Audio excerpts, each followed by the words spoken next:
அறிவோம். அனைவருக்கும் நமஸ்காரம். இப்ப இன்றைக்கு நாம் பார்க்க இருக்கின்ற வகுப்பு அனைத்தையும் அறியும் அறிவு. இப்ப இந்த தொடர் வகுப்புகள்ல இப்ப நேற்றைய ஒரு முக்கியமான விஷயம் பார்த்தோம். அது காரைக்கால் அம்மையாருடைய பாடல் அற்புத திருவந்தாதி என்ற பாடல்களிலே ஒரு அருமையான கருத்தை நமக்கு முன் வச்சார் இல்லையா? நூலறிவு பேசி நுழைவு இல்லாதார் திரிக. இது மாதிரி பாடங்கள், அதாவது வகுப்புகள் எல்லாம் இறைவன் அப்படி இருக்கிறான், இப்படி இருக்கிறான், அப்படிப்பட்டவன், இப்படிப்பட்டவன், அப்படி நம்ம நிறைய விஷயங்களை பேசுறோம். ஆனாலும் எல்லாராலையும் அதை உள்ள வாங்கிக்க முடியல இல்லையா? அது மகான்களுக்கும் தெரியும். அதனாலதான் அவங்க இந்த மாதிரி எல்லாம் சொல்றாங்க. ஏன்னா இந்த மாதிரி பாடத்திட்டங்கள் எல்லாருக்கும் உள்ள போகாது, உள்ள போனாலும் வேலை செய்யாது அப்படிங்கிறது ரொம்ப முக்கியமான விஷயம். ஏன்னா கைவல்ய நவநீதமும் இதை பேசும். ஏன்னா இது பல கோடி ஜன்மங்கள் செய்த புண்ணியம் இருந்தா தான் இது மாதிரி பாடத்திட்டங்கள் எல்லாம் உள்ள போய் வேலை செய்யும், இல்லைன்னா வேலை செய்யாது. ஏன்னா நிறைய பேர் நாம பார்க்கிறோம், அனுபவ உண்மைகள்ல நிறைய மனிதர்களை நம்ம பார்க்கிறோம். அப்ப நம்ம இங்க நல்லா இதை உள்வாங்கிக்கிறதுங்கிறது நம்முடைய மன தூய்மையினுடைய அடிப்படையில் தான் இருக்கு. நம்ம மனசு எந்த அளவுக்கு தூய்மையா இருக்கோ அந்த நிலையை வைத்துதான் நம்ம வாழ்க்கையில உயர் பரிமாண நிலைக்குள்ள நம்ம உயர முடியும். இது எல்லா மகான்களுமே ரொம்ப எளிமையா நமக்கு எடுத்து புரிய வைக்க முயற்சி எடுத்திருக்காங்க. அது நம்ம பல பாடங்கள்ல, பல தொடர் வகுப்புகள்ல பார்த்துக்கிட்டே இருக்கிறோம். அப்ப இந்த மாதிரி பாடத்திட்டங்களுக்குள்ள வரும்போது இங்கு நம் உண்மை நிலை என்ன, நம்முடைய யதார்த்தம் என்ன அப்படிங்கிறது நம்ம நல்லா உள்ள புரிஞ்சுக்கணும். அதுக்கு ஒரு சாதனையாக நாம இந்த பாடத்திட்டங்களை எடுத்துக்கணும். அந்த கைவல்ய நவநீதம் எப்படி சொல்லுது அப்படின்னு நம்ம ஒரு பாடல் எடுத்து பார்த்தோம் அப்படின்னா, சாதனமின்றி ஒன்றை சாதிப்பார் உலகில் இல்லை, ஆதலால் இந்த நான்கும் அடைந்தவர்க்கு அறிவுண்டாகும், நூதன விவேகி உள்ளம் நுழையாது நுழையுமாகில் பூத ஜென்மங்கள் கோடி புனிதனாம் புருடனாமே. கைவல்ய நவநீதத்துடைய பாடல். இந்த கைவல்ய நவநீதம் என்ன சொல்லுது அப்படின்னு பாத்தீங்கன்னா, சாதனம் இன்றி ஒன்றை சாதிப்பார் உலகில். அப்போ ஒருத்தன் இந்த உலகத்துல சாதிக்க வேண்டும் என்றால் அவனுக்கு ஒரு சாதனம் இருக்கணும், ஏதேனும் ஒரு பயிற்சி முறை, முயற்சிகள் இருக்கணும். இல்லாம அவன் அந்த பாதையில் வெற்றி பெற முடியாது. அப்ப அதுல 4 விஷயங்கள் அடைய வேண்டும் என்றார். இது மாதிரி பாதையில வர்றவங்களுக்கு ஒரு 4 விஷயங்கள் தேவை என்று இங்க சாஸ்திரம் சொல்லுது இல்லையா? அதுதான் இங்க நம்ம தமிழ்ல பார்க்கும்போது சமம், தமம், விடல், சகித்தல், சமாதானம் அப்படிங்கிற விஷயம். அத வேதாந்த சாஸ்திரத்துல நம்ம பார்த்தோம்னா விவேகம், வைராக்கியம், சமாதி சத்க சம்பத்தி, முமுட்சுத்துவம், இந்த 4 விஷயங்கள். அதாவது இந்த 4 விஷயங்கள்ங்கிறது என்னன்னா, ஒரு மனிதன் இந்த பாதையில பயணம் பண்ணணும்னா பகுத்து புரிந்து கொள்றதுக்கு ஒரு விவேகம் இருக்கணும், ஒரு அறிவு இருக்கணும். அப்பதான் அவனால புரிஞ்சுக்கவே முடியும். அந்த விவேகம்ங்கிறது எந்த அடிப்படையில நம்ம பார்க்கிறோம் அப்படின்னா, இப்ப நம்ம ஸ்கூல்ல படிக்கும்போது எப்படி 1ஆம் கிளாஸ் படிக்கிற பையனுக்கு ஒரு விவேகம் இருக்கும், 5ஆம் கிளாஸ் படிக்கிற பையனுக்கு ஒரு விவேகம் இருக்கும், 10ஆம் கிளாஸ் பையனுக்கு ஒரு விவேகம் இருக்கும். இப்போ விவேகம்ங்கிறது காமனான ஒரு வேர்டா இருந்தாலும் அந்த புரிதல்ல மாறுபட்டு காணப்படுகிறாங்க பாருங்க. அந்த 1ஆம் கிளாஸ் பையனுக்கு உண்டான மெச்சூரிட்டி 10ஆம் கிளாஸ் பாடத்தை புரிஞ்சிக்கவே முடியாது. என்னன்னு தெரியாம திருதுன்னு முழிச்சுக்கிட்டு இருப்பான். அவன் 10ஆம் கிளாஸ்க்கு வரும்போதுதான் அந்த 10ஆம் கிளாஸ் பாடம் புரிஞ்சிக்கவே முடியும். அப்ப அது மாதிரி இங்க விவேகம்ங்கிறது ரொம்ப ரொம்ப முக்கியம். நம்ம எந்த நிலையில இருக்கிறோம், நம்ம எப்படி இதை புரிஞ்சுக்கிறோம், இதற்காக நம்ம என்ன முயற்சி எடுக்கிறோம் அப்படிங்கறதெல்லாம் நம்ம எந்த அளவுக்கு ஆழமா இதுக்குள்ள போறோமோ அப்பதான் நம்ம இதுல ஜெயிக்க முடியும். அதைத்தான் மகான்கள் இங்க சொல்றாங்க. சாதனமின்றி ஒன்றை சாதிப்பார் உலகில் இல்லை, ஆதலால் இந்த 4ம் அடைந்தவர்க்கு அறிவு உண்டாகும். அடுத்த 2 லைன்ல சொல்றார் பாருங்க, நூதன விவேகி உள்ளம் நுழையாது. இந்த விஷயம் ரொம்ப புதுமையாக இருக்கு, நூதனமான ஒரு விஷயம். அதாவது நூதனம்னா புதுமை அப்படின்ற அர்த்தம். புதுமையான ஒரு விஷயத்தை ஒன்றும் தெரியாத ஒரு சாதாரண ஆட்களுக்கெல்லாம் இது புரியவே புரியாது, அவர்களுடைய உள்ளத்திலே இது நுழையவே நுழையாது. அப்படி ஒருத்தருக்கு உள்ள இந்த பாடத்திட்டங்கள் போய் நுழைஞ்சிடுச்சுன்னு வச்சுக்கோங்களேன், நுழையுமாகில் பூத ஜென்மங்கள் கோடி புனிதனாம் புருடனாமே அப்படின்ட்டார். அப்போ அவன் பல கோடி ஜென்மங்கள் செய்த புண்ணியம் இருக்கு இல்லையா, அந்த புண்ணிய பலன் மட்டும்தான் இந்த பாடத்திட்டத்தை அவனுக்கு என்னங்கிறதே புரிய வைக்கும் அப்படிங்கிற ஒரு ஆழமான உண்மையை நமக்கு இந்த கைவல்ய நவநீதத்தினுடைய இந்த பாடல் நமக்கு சொல்ல வர்றதை பார்க்கிறோம். அப்போ நம்ம இதை நல்லா மனசுக்குள்ள உள்ள வாங்கிக்கணும். இப்ப இந்த விஷயத்த அழகா திருமூலருடைய திருமந்திரமும் சுட்டி காட்டுது. அந்த பாடல் என்ன அப்படின்னு கேட்டீங்கன்னா, முன்னை அறிவினில் செய்த முதுதவம் பின்னை அறிவினை பெற்றால் அறியலாம், தன்னை அறிவது அறிவாம் அத்தன்றி பின்னை அறிவது பேயறிவாகுமே. திருமந்திரம். அதாவது பல்வேறு பிறவிகளில நம்ம பயணம் செய்தோம். பல்வேறு பிறவிகள், பல்வேறு உடல்கள், புல்லாய் புழுவாய் மிருகமாய் பறவையாய் பாம்பாய் அப்படின்ட்டு நம்ம பல்வேறு பிறவிகள்ல பல்வேறு அறிவுகள்ல, அதுதான் முன்னை அறிவினில் செய்த முதுதவம். இது மாதிரி நான் கொஞ்சம் கொஞ்சமா அப்டேட் ஆகிட்டே வந்தேன். கீபேட் போனா இருந்தவன் இன்றைக்கு ஏஐ போன் வரைக்கும் நான் வந்துட்டேன். ஆர்டிபிஷியல் இன்டெலிஜென்ஸ் வரைக்கும் டெக்னாலஜி டெவலப் ஆயிருக்கு அப்படின்னா அது அப்படியே ஸ்டெப் பை ஸ்டெப்பா இம்ப்ரூவ்மெண்ட் ஆகுது இல்லையா? அது மாதிரி நான் ஒரு அறிவுல ஒரு தொடு உணர்வு மட்டும் வச்சுக்கிட்டு இருந்தேன். 2 அறிவுல புழு பூச்சிகளா பிறந்திருந்தேன். அப்பெல்லாம் ஒண்ணுமே எனக்கு தெரியாது. 5 அறிவு மிருகமா வந்தப்போ கூட என்னால எதையுமே தெரிஞ்சுக்க முடியல. ஆனா 5 புலன்கள் இருந்தது. ஆனா இந்த 6ஆம் அறிவு பரிமாணத்துக்குள்ள வந்த உடனே அதே 5 புலன்களோட எனக்கு ஒரு அறிவு பரிமாணம் விரிந்து இருந்தது. அப்ப இந்த படிநிலை, முன்னை அறிவினில் செய்த முதுதவம் பின்னை அறிவினை பெற்றால் அறியலாம். பின்னை அறிவுங்கிறது இது மாதிரி நான் முன்னேறி வந்தேன். கொஞ்சம் கொஞ்சமா பல்வேறு உடல் வாயிலாக முன்னேறி அரிதான் இந்த மனித உடல் கிடைத்தது.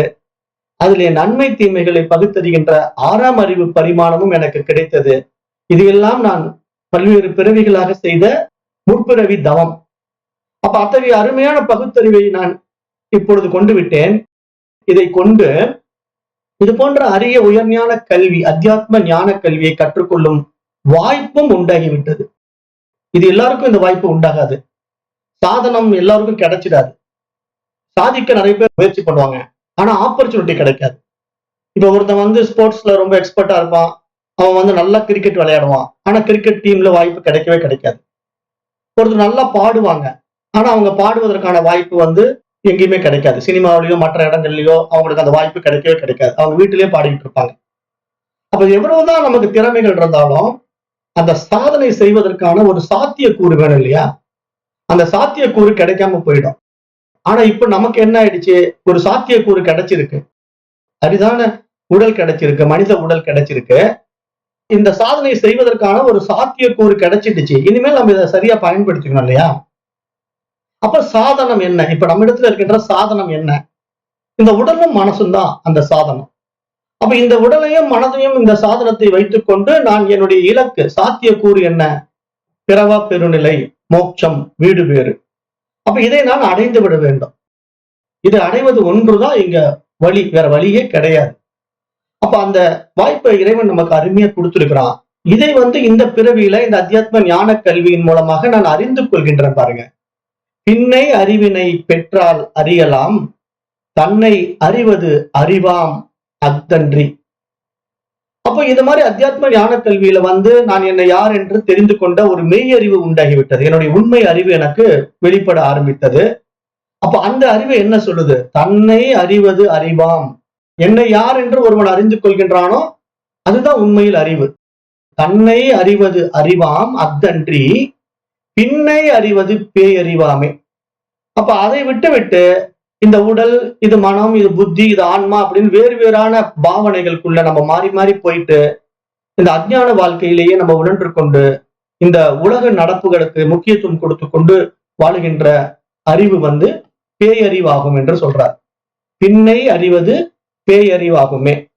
அப்ப இங்கு தன்னை அறிகின்ற அறிவை விட்டுவிட்டு மற்ற விசய சுகங்களிலே நாட்டம் காட்டிக் கொண்டிருக்கின்ற மனிதர்களுடைய விசய சுகங்களான அறிவு பேயறிவு என்று இங்கு திருமூலருடைய திருமந்திரம் இங்க சொல்ல வருது.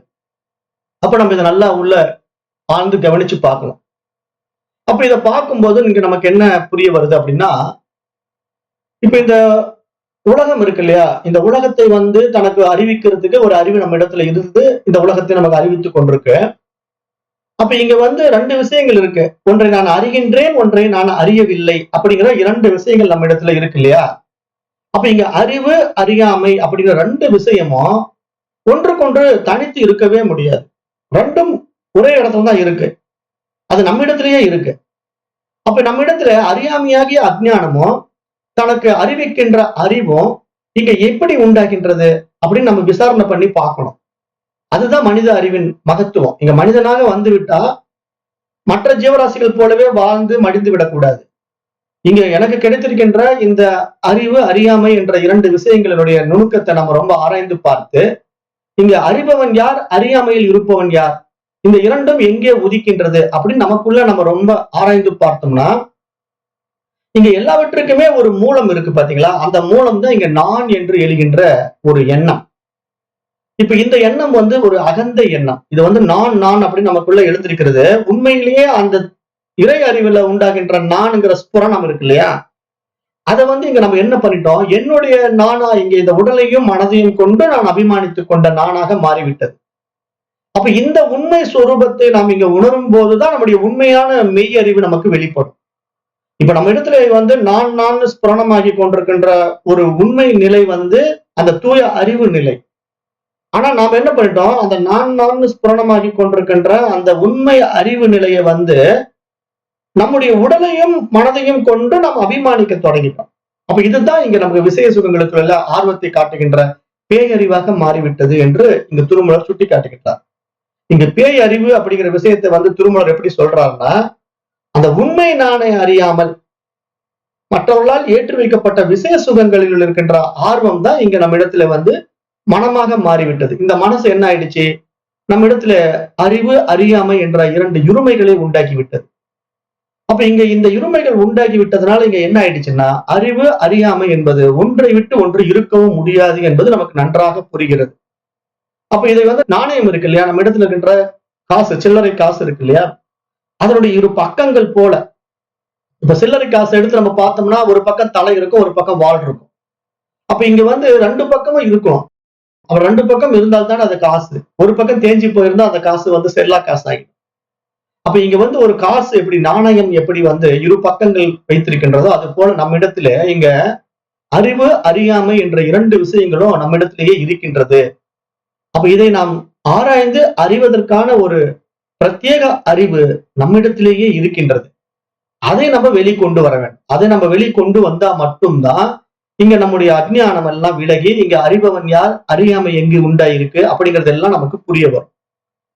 இப்ப இந்த இரட்டைகள் இருக்கு இல்லையா, இந்த இரட்டைகள் இருமைகள் என்று சொல்றோம் இல்லையா, அறிவு அறியாமை அப்படின்ட்டு, இது ஒன்றை விட்டு ஒன்று பிரியாததாக இருப்பதை நம்ம எப்படி புரிஞ்சுக்கலாம் அப்படின்னா, இப்ப நீங்க இருளை உணரும் போது அங்கு வெளிச்சம் தெரியாது, நீங்க வெளிச்சத்தை பார்க்கும் போது அங்கு இருளை பார்க்க முடியாது. அப்ப இங்க இருள் இருந்தா வெளிச்சம் இருக்காது, வெளிச்சம் இருந்தா இருள் இருக்காது. அதனால ஒன்றை தெரிகின்றது அப்படின்னு ஒரு ஞானம் நமக்கு வருது இல்லையா, இப்ப வெளிச்சத்தை நான் பார்க்கின்றேன் அப்படிங்கிற ஒரு ஞானம் எனக்கு வருகின்றது. ஆனால் இருளை பார்க்க முடியவில்லை என்ற ஒரு அஜ்ஞானமும் என்னிடத்தில் இருக்கிறது, அதுவும் கூடவே வந்து விடுகிறது. அல்லது நான் இருளை பார்க்கின்றேன் என்ற ஒரு ஞானம் என்னிடத்தில் இருக்கிறது, ஆனால் வெளிச்சத்தை பார்க்க முடியவில்லையே என்ற ஒரு அஜ்ஞானமும் என்னிடத்தில் இருக்கின்றது. ஆகவே அறிவிலேயே அறியாமை கலந்திருக்கிறது, அறியாமையில் அறிவு கலந்திருக்கிறது அப்படிங்கிற ஒரு ஆழமான உண்மையை இங்கு நம்முடைய சாஸ்திரம் தெளிவுபடுத்த வருது. அப்ப அறியாமையில் அறிவின் கலப்பு இல்லை என்றால் தெரியவில்லை என்று கூட நம்மால் சொல்ல முடியாது. ஏன் அப்படின்னா, இப்ப வந்து நான் வெளிச்சத்தை பார்த்துட்டு இருக்கேன், எனக்கு இருள் தெரியலன்னு உங்ககிட்ட நான் சொல்றேன். எனக்கு வெளிச்சம் மட்டும் தான் தெரியுதுங்க, இருள் தெரிய மாட்டேங்குதுன்னு சொல்றேன். அப்ப ஒன்றை தெரிகிறது என்று சொல்கின்றவன் தெரியவில்லை, இன்னொன்று தெரியவில்லை என்று சொல்வதற்கும் அங்கு ஒரு அறிவு இருந்தால்தான் சொல்ல முடியும்.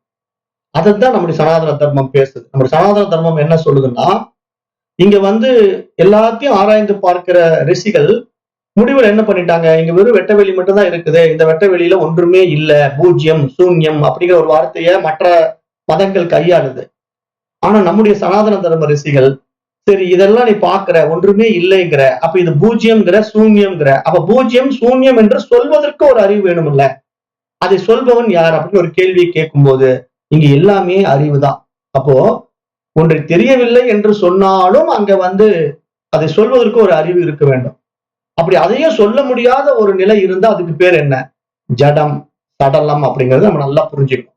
ஏன்னா இங்க அறிவு பொருளா ஒண்ணு இருக்குது அப்படின்னா அது அறிவு அறியாமை என்ற இரண்டு விஷயங்களும் தன்னகத்தை கொண்டிருந்தாலும் எனக்கு அறியவில்லை என்று சொல்வதும் அறிவின் அடிப்படையில் தான் அதை சொல்ல முடியுமே தவிர, இங்கு அறிவு அறியாமை என்ற இருமைகளால் இங்கு நாம் ஒன்றிலிருந்து ஒன்றை பிரித்து பார்க்க முடியாது அப்படிங்கிற ஒரு ஆழமான உண்மை இங்கு உணரப்பட வேண்டும் என்பதுதான் ஞானிகளுடைய கருத்தாக நம்ம பார்க்கிறோம். அப்ப இங்க அறிபவன் என்பவனால் அறியப்படுகின்ற அறிவு தூய்மையற்ற அறிவாக நம்ம இடத்துல அறியப்படுகிறது. இப்ப அறிபவன் யாரு? மனசு. அறியப்படும் பொருள்களாக இந்த உலகம் இருக்கிறது. அப்ப இங்க அறிபவன் என்ன பண்றான்? அறியப்படுகின்ற விசய சுகங்களில போய் அதை அபிமானிக்கிறான் பாருங்க. அது என்னாலதான் இருக்குது அப்படின்னு வேற நினைக்கிறான்ல. இது நான் என்ன அனுபவிக்கிறது, என்னுடையது, நான் இருக்கிறதுனால இதை உண்டாக்குனேன், அப்படி இப்படின்ட்டு ஒரு ஈகோவில மாட்டிக்கிட்டு இருக்கான்ல. அந்த விஷயத்த சாஸ்திரம் என்ன சொல்லுதுன்னா தூய்மையற்ற அறிவுன்னு சொல்லுது. ஏன்னா அந்த அறிவு மனசு தான் இதை நான் உருவாக்குனேன், இது எனது, என்னுடைய செயல் அப்படின்னு அபிமானிக்குது.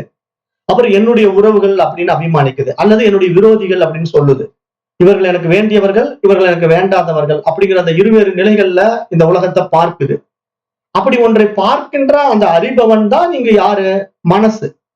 அப்போ அறிபவன் என்பவனால் அறியப்படுகின்ற அனைத்து விசை சுகங்களும் எப்படி இருக்கிறது அப்படின்னு பார்த்தா தூய்மையற்ற நிலையில் இருக்கிறது. அப்ப தூய்மையற்ற நிலையில இருக்கிறத நம்ம எப்படி தூய அறிவு என்று சொல்ல முடியும்? அப்ப நம்ம தூய அறிவு என்ற நிலையில நம்ம வந்துட்டா இங்க நமக்கு வேறாக எதுவுமே இல்லை, நானே அது அப்படிங்கும் போது இங்க பிரிச்சு பார்ப்பதற்கு இன்னொன்று இல்லவே இல்லை. அப்ப இங்க ஒட்டுமொத்தமா நானா மாறிடுறேன். அப்ப இதுதான் இங்க விஷயம். அப்ப அறிவு என்கின்ற அறியாமையும் அறியவில்லை என்கின்ற அறியாமையும் இரண்டும் அறியாமைகள் தான் என்று இங்க சாஸ்திரம் ரொம்ப ஆழமாகவே சொல்ல வரும். மனதின் அடிப்படையில இந்த இரண்டுக்கும் காரணமாக அறிபவனாகிய மனதிடம் இருக்கின்ற அகந்தை தான் இதற்கு மூல காரணம் என்று மகான்கள் நமக்கு சுட்டி காட்டுகிறார்கள். இப்ப நான் நான் என்று நம்ம இடத்துல வெளிப்பட்டு கொண்டிருக்கிற ஒரு அகந்தை இருக்கு இல்லையா, அந்த அகந்தை எந்த அடிப்படையில நம்ம இடத்துல வெளிப்பட்டு கொண்டிருக்கு அப்படின்னு நீங்க கவனிச்சு பாத்தீங்கன்னா மனதின் அடிப்படையிலையும் உடலின் அடிப்படையிலும் தான் நம்ம இடத்துல வெளிப்பட்டு கொண்டே இருக்கும். அப்ப இதுதான் மூல அகந்தை அப்படின்னு மகான்கள் சுட்டி காட்டுறாங்க. இதை பத்தி ரமண மகரிஷியும் நிறைய பேசியிருக்கிறார். அப்ப நம்ம என்ன புரிஞ்சுக்கணும்? அந்த நானுங்கிற மூல அகந்தை இருக்கு இல்லையா, அந்த மூல அகந்தை தான் நம்மள என்ன பண்ணுதுன்னா எல்லாவற்றையும் அபிமானிக்க வைக்குது. அந்த ஒரு விஷயம், அந்த மைண்ட் நானுங்கிற ஒரு அபிமானத்துக்குள்ள வந்த உடனே அதை சார்ந்த மற்றவைகள் எல்லாம் வெளிப்பட்டு விடுகிறது. இந்த மூல நான் முதல்ல வெளிவந்து விட்டா அப்புறம் மற்ற விஷயங்கள் பூரா தானாவே வெளிவந்துடும். இதற்கு நம்ம உதாரணம் எப்படின்னா, நம்ம இரவு தூங்கும் போது இந்த நான் ஒடுங்கிடுது இல்லையா, நம்ம நைட்டு போய் தூங்கும் போது இந்த மூல நான் ஒடுங்கிடுது. அவ்வளவு நேரம் தூக்க வர்ற வரைக்கும் எனக்கு ஒரு அபிமானம், நான் இப்படிப்பட்டவன், என்ன ஜாதிக்காரன், இந்த உத்தியோகம் பண்றேன், நாளைக்கு இப்படி பண்ண போறேன், இப்படி செய்யணும், அப்படி இப்படி நிறைய ஷெடியூல் எல்லாம் வச்சுக்கிட்டு நான் நிறைய அந்த டைரி எடுத்து என்னுடைய பிளானிங் எல்லாம் பார்த்துக்கிட்டு உட்காந்துட்டு இருப்பேன். அப்புறம் திடீர்னு நான் நல்லா தூங்கிட்டேன். தூங்கின உடனே பாத்தீங்கன்னா அந்த மூளை நான் காணாம போயிடுது. அது காணாம போன மறு வினாடி எனக்கு உலகம் தெரியல, உறவுகள் தெரியல, பேங்க் பேலன்ஸ் தெரியல, எதுவுமே தெரியாம ஒரு நிலை உண்டாகி விடுகிறது. மறுநாள் நான் என்ன செய்யணும்னு கூட எனக்கு தெரியாம நான் தூங்கிட்டு இருக்கேன். அப்ப அந்த தூக்கத்துல இருந்து நான் விழிச்சு எழுந்திருச்ச உடனே முதல்ல நானுங்கிற ஒரு அபிமானம் எனக்கு வருது பாருங்க. மறுநாள் காலையில நான் தூக்கத்துல இருந்து விழித்து எழுந்து கொண்ட உடனே எனக்கு நான் அப்படிங்கிற ஒரு மூல காரணமா அந்த மூல நான் வெளிப்படுது பாத்தீங்களா. அது வெளியே வந்த உடனே பாருங்க எல்லாமே வந்துடும். அவன், அவள், அது அப்படிங்கிற அத்தனை விஷயங்களும் வெளிப்பட்டு விடும். அப்ப இங்க நான் அப்படிங்கிற தன்னிலை, அவன், அவள், அது என்ற படற்கை அல்லது நீ என்ற முன்னிலை எல்லாமே இங்கு உண்டாகி விடுகிறது. ஒரு நான்கிற தன்னிலை என்ன பண்ணிடுதுன்னா இங்கு முன்னிலை, படற்கை என்ற மற்ற விஷயங்களையும் உண்டாக்கி விடுகின்றன அப்படிங்கிற ஒரு அருமையான விஷயத்தை மகான்கள் இங்கு நமக்கு உணர்த்த வருகின்றார். அப்ப நம்ம இங்க கவனிச்சு பார்க்கணும், இங்க நான் சொல்றவன் யாரு அப்படின்னு நம்ம தீர விசாரணை பண்ணி பார்த்தா அந்த அறிபவனாகிய மனதினுடைய அகந்தையை நம்ம அறிவதற்கான முயற்சியை மேற்கொண்டா அப்படி அறிபவன் ஒருத்தர் இல்லவே இல்லை. அது அகந்தையாக வெளிப்படும் போதுதான் அவன் இவ்வளவு விஷயங்களையும் உண்டாக்கி கொள்கிறான். இங்க அறிபவன்கிறவன் எப்ப வெளிவர்றானோ அப்பதான் அவன் மூலமாக அறியப்படும் பொருட்களும் வெளிப்படுகிறது. அறிபவன் இருப்பதினால்தான் அறியப்படும் பொருள்கள் எல்லாம் அறியப்படுகின்றன. அப்ப நம்ம இங்க என்ன செய்யணும்? அறிபவன் தன்னை இழந்தால் அந்த வினாடியில அறியப்படும் பொருள்களும் இல்லாமல் போய்விடும். இது முக்கியமான பாயிண்ட். அறிபவன் தன்னை இழந்தால் இங்கு அறியப்படுபவைகளும் இல்லாமல் போய்விடும். அந்த நிலையிலே அறிபவனும் இல்லை, அறியப்படும் பொருளும் இல்லை, அங்கு அறிவு பிரகாசிக்க தொடங்கும். இதுதான் சாஸ்திரத்தினுடைய சாரம். அதாவது ஒரு பெரிய கரும்பு உங்ககிட்ட கொடுத்து சாப்பிட சொன்னா நீங்க கடிச்சு கடிச்சு அதை வாயில போட்டு புளிஞ்சு புளிஞ்சு சாப்பிட்டு முடிக்கிறதுக்கு ரொம்ப நேரம் எடுத்துக்குவீங்க, மணிக்கணக்கா தேவைப்படும்.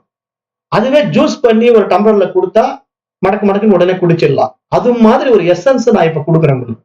இந்த எசன்ஸ் என்னன்னா, நீங்க அறிபவன் அப்படிங்கிற ஒரு விஷயம் இருக்கிற வரைக்கும் தான் அறியப்படும் பொருட்கள் எல்லாம் இருந்துகிட்டே இருக்கும். அப்ப இங்க அறிபவன் அப்படிங்கிறவன் யாரு? நானுங்கிற ஈகோ, அது மைண்டு. அப்ப நானுங்கிற ஈகோ, இந்த மைண்டு எப்பெல்லாம் வெளிப்பட்டுக்கிட்டே இருக்கோ அப்பெல்லாம் அறியப்படுகின்ற விஷயங்கள் இருந்து கொண்டே இருக்கும். இந்த நானுங்கிற தண்ணியில என்ன பண்ணோம்னா, நீ அப்படிங்கிற ஒரு விஷயத்தை முன்னிலைப்படுத்தும். நான் இருக்கிற, நீ இருக்கிற அப்படின்னு ஒரு செகண்டரி அங்க கொண்டு வந்துடும். அப்ப நான் இருக்கிற, நீ இருக்கிற அப்படின்னு சொல்வது மட்டும் நிறுத்தி கொள்ளுமானா? இல்ல, மூணாவது ஒரு விஷயத்தையும் கொண்டு வரும். அது அவன், அவள், அது அப்படின்னு கொண்டு போயிடும். அப்ப ஒரு வார்த்தை பாருங்க, நான் அப்படிங்கிற ஒரு முன்னிலை முந்திரி கொட்டை மாதிரி முன்னாடி வந்த மறு வினாடி இங்க நீ வந்துடுது, அவன் வந்துடுது, அவள் வந்துடுது, அது வந்துடுது. அப்ப படற்கை முன்னிலை அப்படிங்கிற எல்லாமே இங்க நம்ம முன்னாடி வந்து நிக்குது.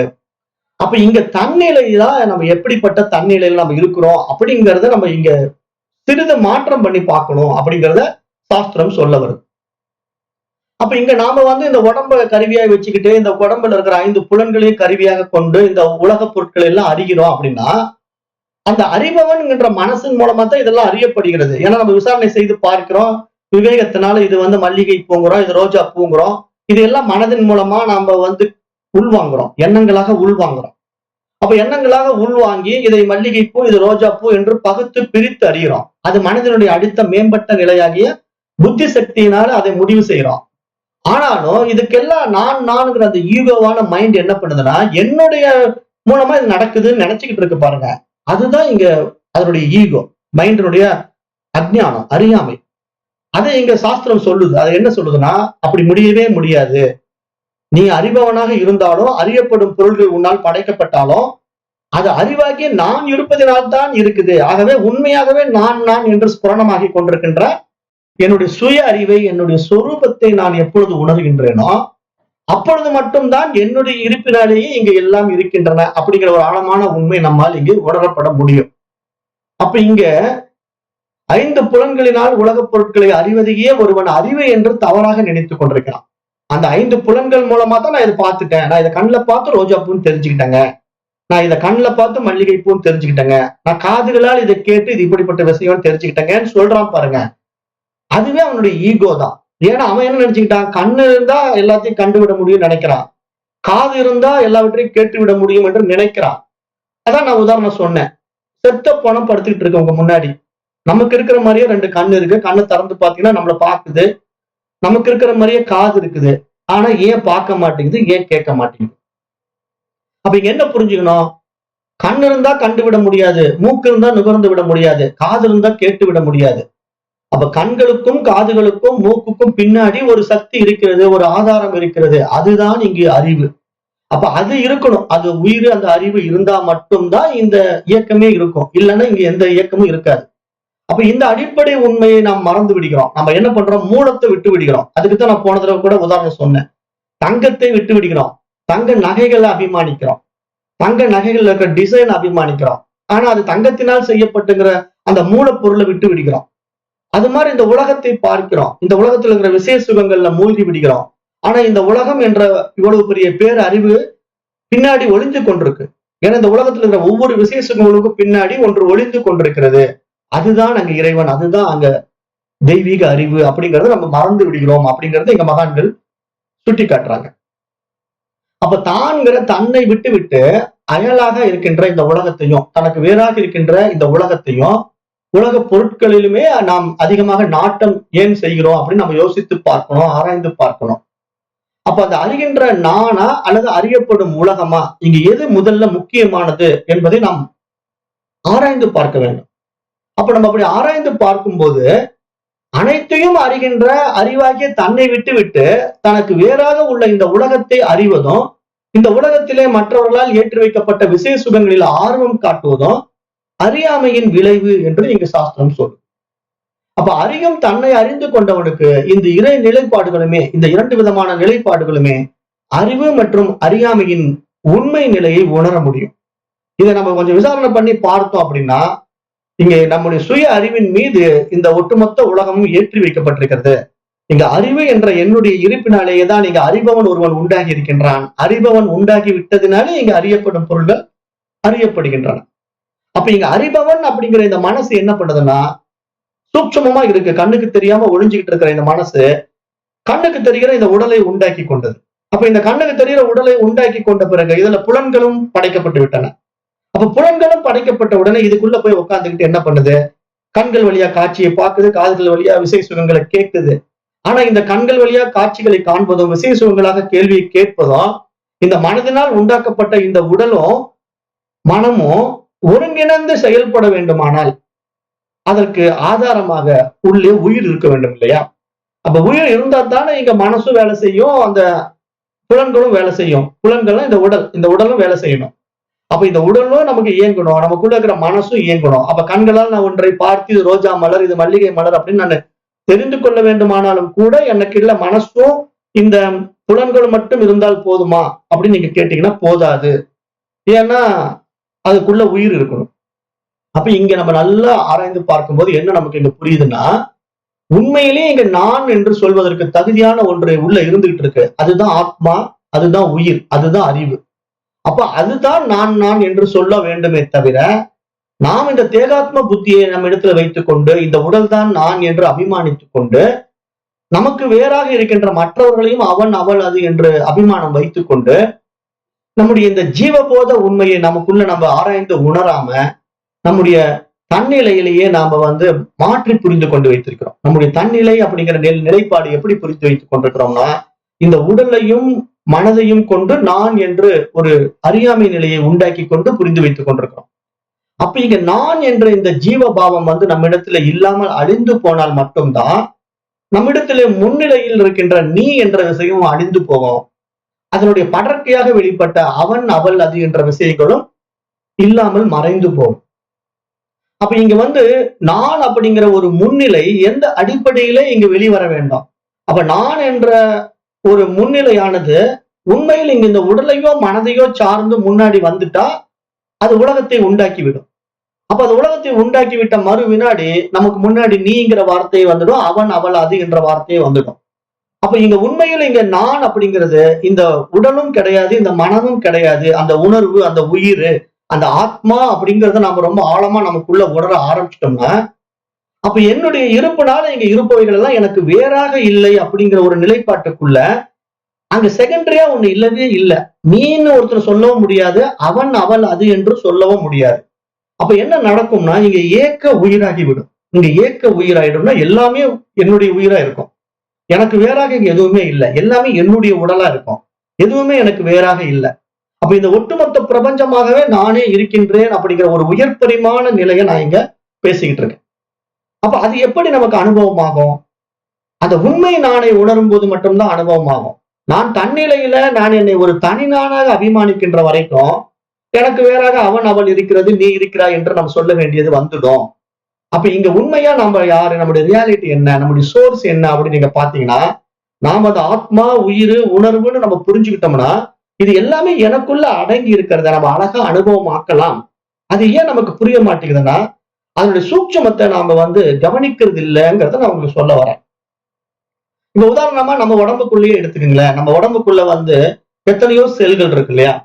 உங்களுக்கு புரியுற மாதிரி சொல்றேன். இப்ப நான் இருக்கிறேன் அப்படின்னு நான் இந்த ஒட்டுமொத்த உடலை அபிமானிக்கிறேன். உள்ளங்கால்ல இருந்து உச்சந்தலை வரைக்கும் என்னுடைய உடம்பு அப்படின்னு நான் இந்த அபிமானம் கொள்கிறேன். இப்ப நான் என்ன பண்றேன், மருத்துவ படிப்பு படிக்கிறேன். மருத்துவத்துல எனக்கு சொல்லி கொடுக்குறாங்க, இதெல்லாம் பல செல்களால் உருவானது இந்த உடம்பு. ஒரு செல் உயிரினம் அமீபா இருக்கிற மாதிரி நீ பல செல் உயிரினம். அப்பா மனிதன் என்பவன் ஒரு செல் உயிரினம் கிடையாது, பல செல்களால் உண்டானவன் அப்படின்னு சயின்ஸ்ல சொல்லி கொடுக்குறாங்க. அப்ப உடனே நான் என்ன பண்றேன், என்னுடைய உடம்புல இருந்து ஒரு சிறு தசையை எடுத்து மைக்ரோஸ்கோப்ல சின்னதா கொஞ்சம் அறுத்து அந்த சதை பிண்டத்தை கொண்டு போய் நான் மைக்ரோஸ்கோப்ல வச்சு பாக்குறேன். அதுக்குள்ள ஆயிரக்கணக்கான செல்கள் இருக்கு. ஆயிரக்கணக்கான செல்கள் என்னுடைய சிறு சதை பிண்டத்துக்குள்ள இருக்கு. அதுக்குள்ள பாத்தீங்கன்னா ஒவ்வொரு செல்களும் இயக்கத்துல இருக்கு. அப்ப இங்க பாத்தீங்கன்னா ஒவ்வொரு செல்களும் இங்க பல செல்களாக மாறிய ஒரு ஒட்டுமொத்த உடல் தான் நான் அப்படிங்கிறத நான் அபிமானிக்கிறேன். ஆனா இந்த ஒட்டுமொத்த உடலை நானாக கருதுகின்ற நான் இந்த மாதிரி ஆராய்ச்சி மேற்கொள்ளும் போதுதான் எனக்கு என்ன விஷயம் தெரியுது, பல செல்களால் உருவானது இந்த உடல் அப்படிங்கிற ஒரு அறிவியல் உண்மை எனக்கு உணரப்படுது இல்லையா? அது மாதிரி ஒரு ஆன்மீக உண்மையை நீங்க இங்க எப்படி உணர்ந்துக்கணும் அப்படின்னா, எப்படி பல செல்களால் உருவான இத்தனை செல்களும் சேர்ந்து நான் ஒருவனே இந்த மனிதன் என்று உங்களை நீங்கள் அபிமானிக்கிறீங்களோ, அது மாதிரி இந்த உலகத்தில் படைக்கப்பட்ட அத்தனை உயிரினங்களும் சேர்ந்து நான் ஒருவனே என்று இந்த ஒட்டுமொத்த பிரபஞ்ச உடலை நீங்கள் உங்களுக்கு அபிமானம் செய்ய வேண்டும். ஏன்னா இங்க ஒட்டுமொத்த உடலும் நான் தான். இந்த உடலுக்குள்ள பல செல்களை நான் தனித்தனியா எப்படி பிரிச்சு பார்க்காம என்னுடைய உடம்பு அப்படின்னு நான் அபிமானிக்கிறனோ, அது மாதிரி இந்த உலகத்துல இருக்கிற ஒட்டுமொத்த விஷய சுகங்களும் என்னிடத்திலேயே இருக்கு. நான் தான் எல்லாமே. அப்படிங்கிற ஒரு அபிமானம் உங்களுக்குள்ள வர்றதுக்கு உங்களுக்கு என்ன தேவைப்படுது? ஒரு அறிவு தேவைப்படுது இல்லையா? இப்ப நீங்க வந்து நான் இந்த உடல் அப்படின்னு தனிப்பட்ட உடலை அபிமானம் செய்து கொண்டிருந்த உங்களுக்கு ஒரு அறிவு கொடுத்தாங்க. அறிவியல்ல. என்ன அறிவு கொடுத்தாங்க? நீங்க வந்து தனி செல் கிடையாது. நீங்க மல்டிபிள் செல்ஸ். பல செல்களின் கூட்டு சேர்க்கை தான் இந்த மனித உடல். அப்ப இந்த மனித உடல் பல செல்களில் இயங்கிக் கொண்டிருக்கிறது. இந்த செல்களுடைய தொகுப்பு தான் நீ. அப்ப நீ ஒரு ஹியூமன் பாடியா இங்க இருக்கிற. ஆனா இந்த ஹியூமன் பாடி சிங்கிள் செல் கிடையாது, மல்டிபிள் செல்ஸ் அப்படின்னு அவங்க சொல்லி கொடுத்ததை நம்ம ஏத்துக்கிறோம். அறிவியல் உண்மையை நம்ம ஏத்துக்கிறோம். ஆன்மீக உண்மையை நம்ம ஏத்துக்க மாட்டேங்கிறோம். அறிவியல் உண்மையும் நம்ம வந்து உணராததுனாலதான் நம்ம என்ன பண்றோம்? இந்த ஒட்டுமொத்த உடம்பை நான் என்று அபிமானிக்கிறோம். இந்த உடம்புல இருக்கிற ஒவ்வொரு செல்களுக்குள்ளும் ஒரு உயிர் இருக்கு. ஒவ்வொரு செல்லும் இயங்கிட்டு இருக்கு.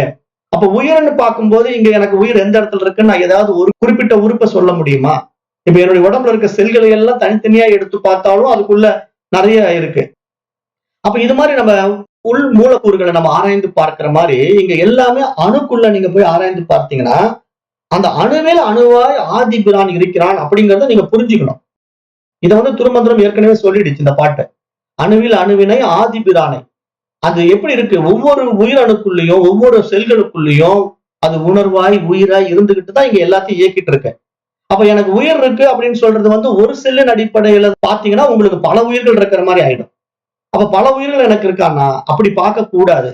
இங்க எல்லாம் சேர்ந்து ஒரே ஒட்டுமொத்த தொகுப்பாக இந்த உடல் இருக்கிறத இங்க எப்படி இயக்கிட்டு இருக்கோ அது மாதிரி இந்த ஒட்டுமொத்த உலகத்தையும் ஒண்ணு இயக்கிட்டு இருக்கு. அப்ப இங்க நீங்க இயங்குறீங்க, நான் இயங்குறேன், அவன் இயங்குறான் அப்படின்னு நீங்க பிரிச்சு பாக்குறதுக்கு ஒண்ணுமே இல்ல. என்னுடைய பாடிக்குள்ள ஒவ்வொரு செல்லும் ஒரு காரியத்தை பண்ணிட்டு இருக்கு. வயிற்றுல இருக்கிற செல்லு ஒரு வேலையை செஞ்சுட்டு இருக்கு. ஹார்ட்ல இருக்கிற செல்கள் வந்து பல வேலைகளை செய்து கொண்டிருக்கு. லங்ஸ்ல இருக்கிற செல்கள் வந்து பல வேலையை செய்து கொண்டிருக்கு அப்படின்னு எனக்கு உடம்புக்குள்ள எப்படி பல காரணங்கள் நடந்து கொண்டிருக்கோ அது மாதிரி இந்த உலகத்துல ஒவ்வொன்றும் ஒவ்வொரு காரியத்தை செய்து கொண்டிருக்கு. அப்ப இதுல போய் நாம பிரிச்சு பார்க்கறதுக்கு என்ன இருக்கு? எல்லாம் ஒரே இடத்துல இருக்கு. அப்ப அதுதான் இங்க ஈஸ்வரன். அதுதான் ஈஸ்வரனுடைய ஏக்க உடம்பு. ஈஸ்வரனுடைய ஒரே உடம்பு இந்த பிரபஞ்சம். அப்ப இந்த ஒட்டுமொத்த பிரபஞ்சமும் நான் அப்படின்னு நம்ம உணர ஆரம்பிச்ச மறு வினாடி நீங்க நம்ம யாரு மேல விருப்பு காட்ட முடியும், யார் மேல வெறுப்பு காட்ட முடியும்? அந்த வெறுப்பே நமக்கு வராதுங்கிற அப்படி ஒரு கான்செப்டே நம்ம கிட்ட இருக்காது. இப்ப அந்த கான்செப்ட் ஏன் வருதுன்னா அவன் வேறு நான் வேறுன்னு நினைக்கிறதுனாலதான் அந்த விருப்பு வெறுப்பு நம்ம கிட்ட வருது. இப்போ எனக்கு வந்து பாருங்களேன், இப்போ என்னுடைய உடம்புக்குள்ள இருக்கிற கையை பார்த்துட்டு இந்த ரைட் ஹேண்ட் எனக்கு ரொம்ப பிடிச்சிருக்கு, இதை நான் ரொம்ப விரும்புறேங்க, இந்த லெப்ட் ஹேண்ட் எனக்கு பிடிக்கவே மாட்டேங்குதுங்க அப்படின்னு சொல்லி நான் இந்த வலது கையை விரும்புவதோ இடது கையை வெறுப்பதோ செய்வேனா? செய்ய மாட்டேன். ஏன்னா என்னை பொறுத்த வரைக்கும் என்னுடைய ஒட்டுமொத்த உடம்பும் என்னுடைய உடம்பு. அப்ப என்னுடைய உடம்புல இது ஒண்ணு உயர்ந்தது இது ஒண்ணு தாழ்ந்தது அப்படிங்கிற அபிமானம் எனக்கு என்றைக்குமே வராது. அப்படி ஒரு கான்செப்டே என்னுடைய மைண்டுக்குள்ள உதயமாகாது. அது உங்களுக்கு புரியுது இல்லையா? என்னுடையதுன்னு நான் அபிமானம் பண்ணும்போது அதுல ஏற்றத்தாழ்வுகள் எனக்கு இல்ல. ஆனா இன்னொருத்தருதான் அபிமானம் பண்ணும்போது தான் எனக்கு ஏற்றத்தாழ்வுகள் வருது. அப்ப அது உயர்ந்தது இது தாழ்ந்தது அப்படிங்கிற அந்த பேதமை புத்தி நம்ம இடத்துல உண்டாகுது. அப்பதான் விருப்பு வெறுப்புன்ற உரிமைகள் நம்ம இடத்துல உண்டாகுது. இதை வந்து எடுத்து சொல்லுது சாஸ்திரம். அப்ப இங்க நீ வந்து வேறாக பார்க்கின்றாய். இங்க நான் என்ற அபிமானம் மனதின் அடிப்படையிலும் உடலின் அடிப்படையிலும் உண்டான காரணத்தினாலே நீ உனக்கு வேறாக இந்த உலகத்தை பார்க்கிறாய். உலகத்தில் படைக்கப்பட்டவர்கள் எல்லாம் உனக்கு வேறாக இருக்கிறதாக நீங்க நினைத்துக் கொள்கிறாய். ஆனால் உண்மையில் அப்படி இல்லை. அந்த நான் என்ற அபிமானம் உண்மையில் இந்த உடலுக்கோ மனதிற்கோ உரித்தானது கிடையாது. அப்ப உண்மையான நான் என்பது அந்த தூய அறிவாகிய இறைவனின் நான், அந்த பேரறிவின் நான். அப்ப அதுதான் தன்னை நான் நான் என்று ஸ்புரணமாக்கி கொண்டிருக்கு. அப்ப அதனுடைய ஸ்புரணத்துல இப்ப நீங்க நானெல்லாம் மல்டிபிள் செல்ஸ். இப்ப புரியும் நினைக்கிறேன். அப்ப இந்த ஒட்டுமொத்த பாடி இருக்கு இல்லையா, அந்த யூனிவர்சல் பாடி இருக்கு இல்லையா, காஸ்மிக் பாடி இருக்கு இல்லையா, இந்த காஸ்மிக் பாடியில we are all cells, human cells மாதிரி நிறைய செல்களாக இருக்கிறோம். அப்ப ஒவ்வொரு செல்லும் ஒவ்வொரு காரியத்தை செய்து கொண்டிருக்கு உடம்புக்குள்ள. அது மாதிரி இந்த பிரபஞ்சத்துல நீங்க ஒரு காரியத்தை செய்து கொண்டிருக்கீங்க, நான் ஒரு காரியத்தை செய்து கொண்டிருக்கேன். அப்ப இதுல வந்து நீ உயர்ந்தவன் நான் தாழ்ந்தவன் சொல்றதுக்கு இங்க என்ன இருக்கு? அப்படி நினைப்பது மைண்ட் தான் நினைக்குது. இப்போ நம்ம பாடிக்குள்ள இருக்கிற ஹார்ட்ல இருக்கிற செல்ஸ் வந்து பாரு நான் இருதயத்தை துடிக்க வைக்கிறேன், நான் தான் பெஸ்ட் ஆளு. லங்ஸ்ல இருக்கிற செல் வந்து நீ பாரு மூச்சு இழுத்து விட்டுட்டு இருக்க, நீ பேட் அப்படின்னு சொல்லுமா? அந்த உடல் வந்து தன்னை அபிமானிக்கவே அபிமானிக்காது. எந்த உடலும் வந்து தன்னை நான் என்று அபிமானிக்காது. ஏன்னா அது ஜடம். அப்ப ஜடமான ஒரு உடல் வந்து உயிரினால இயங்கிட்டு இருக்கு. அப்ப இங்க உண்மையிலேயே நானுங்கிற அபிமானம் யாருக்கு இருக்கு? உயிருக்கு மட்டும்தான் இருக்கு. ஆனா அந்த உயிர் வந்து பேதமைகள்ல இல்ல. அந்த உயிர் வந்து இந்த உடம்புக்குள்ள இயக்கும் போது எனக்கு லங்ஸ் பிடிக்குது, எனக்கு ஹார்ட் பிடிக்கலன்னு சொல்லுமா? அப்படி உயிரும் சொல்வது கிடையாது. அப்ப உயிருக்கிட்டையும் இங்க பேதமை இல்ல, உடலுக்கிட்டையும் இங்க பேதமை இல்ல. ஆனா பேதமை யாரிடத்துல இருக்கு? மனதின் இடத்துல இருக்கு. இந்த பாயிண்ட் ஆஃப் வியூ நீங்க கண்டிப்பா நோட் பண்ணணும். அப்ப இங்க உயிரும் தன்னை வேறாக பார்ப்பதில்ல, உடலும் தன்னை வேறாக பார்ப்பதில்லை. ஆனா மனசு மட்டும்தான் என்ன பண்ணுதுன்னா, இது நான் அப்படின்னு இந்த உடல் அபிமானிக்கிறதுனால அவன் வேறொருத்தன் அப்படின்னு அபிமானம் பண்ணுது. அப்ப இந்த டுவாலிட்டி, இந்த இருமைகள் எப்ப நம்ம கிட்ட வந்துட்டு இருக்கோ அது வரைக்கும் நமக்கு அந்த தூய அறிவு எப்படி நமக்கு பிரகாசிக்கும்? பிரகாசிக்கவே பிரகாசிக்காது. அப்ப இங்க நான் என்று சொல்வதற்கோ நினைப்பதற்கோ ஒருவர் உண்மையில் இங்கு இல்லவே இல்லை. அப்படி ஒருவன் இல்லவே இல்லை என்று தன்னை ஒருவன் உண்மைத்தன்மையை உணர்ந்து கொண்டால் மற்ற எதுவுமே இங்கு இல்லை என்பதைத்தான் நம்முடைய சனாதன தர்மத்தின் வழியில் வந்த சான்றோர்கள் அன்றும் இன்றும் என்றும் சொல்லிக்கொண்டே இருக்கிறார்கள் என்றுதான் நாம் இங்கு சொல்ல வருகிறோம். அப்ப நம்ம ஒவ்வொருவரும் இந்த நிலையை நன்கு உணர்ந்து வைத்துக் கொண்டு இதனுடைய உண்மைத்தன்மையை நம்ம நன்றாக உள்வாங்கி கொண்டு இங்க நான் அதை மதித்து பார்க்க வேண்டும். மகான்கள் சொல்லுகின்ற ஆழமான உண்மையை நம்ம உள்வாங்கி அதன்படி நம்ம வாழ கற்றுக்கொள்ள வேண்டும். அதன்படி நம் நடைமுறையில் இருக்க பழக வேண்டும். அப்பதான் நம்ம வந்து நம்முடைய சொரூபத்துல நம்முடைய சுயத்துல நம்ம எப்பொழுதும் இருக்க முடியும். ஆனா நம்ம இந்த காதல வாங்கி அந்த காதல விட்டுட்டு நம்ம தினசரி நம்ம அன்றாட வேலைகளை எப்பொழுதும் போல செய்து கொண்டிருந்தா அப்ப நம்மளுடைய ரியாலிட்டியை நம்ம என்றைக்கும் பிடிக்கவே முடியாது. மனம் போன போக்குல வாழ்ந்து விட்டு மடிந்து போவதை தவிர வேறு வழியும் கிடையாது. அப்ப இதை நம்ம நன்றா இங்க புரிந்து கொண்டு இந்த பாடத்திட்டத்தினுடைய டெப்த்தை நம்ம வந்து ஆராய்ந்து பார்க்கும் போது இங்க இருப்பது இறைவன் மட்டும்தான். அப்ப எல்லையற்ற அந்த இறைவன் வந்து ஒவ்வொரு உடலுக்குள்ளும் பிரகாசித்துக் கொண்டிருக்கிறான். அப்ப நம்ம உடம்புக்குள்ள ஒவ்வொரு செல்களுக்குள்ளும் அந்த உயிர் பிரகாசித்துக் கொண்டிருப்பது போல இந்த ஒட்டுமொத்த பிரபஞ்சத்தில் இருக்கின்ற ஒவ்வொரு உடலுக்குள்ளும் உயிராக அந்த இறைவன் பிரகாசித்துக் கொண்டிருக்கிறான். அப்ப இங்க உன்னுடைய உயிர் உயர்ந்தது, என்னுடைய உயிர் தாழ்ந்தது என்று உயிரை எப்படி நம்ம பிரித்து பார்க்க முடியாதோ அப்படித்தான் இங்க படைக்கப்பட்டவைகள் எல்லாமே என்று நாம் புரிந்து கொள்ள வேண்டும் என்று இங்க சாஸ்திரம் சொல்லுது. அப்ப அந்த நானுங்கிற முதல் உணர்வு வந்து எந்த அடிப்படையில நம்ம இடத்துல வெளிப்படுது அப்படின்னா, நம்ம காலையில விழித்து எழுந்த உடனே இந்த உடல் அபிமானத்துலதான் நமக்கு வெளிப்படுது. நான் விழிச்சுக்கிட்டேன் அப்படின்னு சொல்றேன். நான் விழிச்சுக்கிட்டேன்னு சொன்ன உடனே நான் தூக்கத்துல இருந்து எழுந்துட்டேன். இப்ப நான் இன்னைக்கு என்னென்ன செய்யணும்? இன்னைக்கு என்னுடைய ஷெடியூல் என்ன? காலையில 6 to 6 தியானம் பண்ணணும். அப்புறம் நான் உடனே அடுத்து இந்த வேலை செய்யணும், ஆபீஸ் போகணும், இதை பார்க்கணும், அதை பார்க்கணும்னு நான் எத்தனை அபிமானமும் எதன் அடிப்படையில் வைக்கிறேன்? இந்த உடலினுடைய அடிப்படையில வைத்துக் கொண்டு நான் இத்தனை காரியங்களும் தினசரி செய்து கொண்டிருக்கேன்.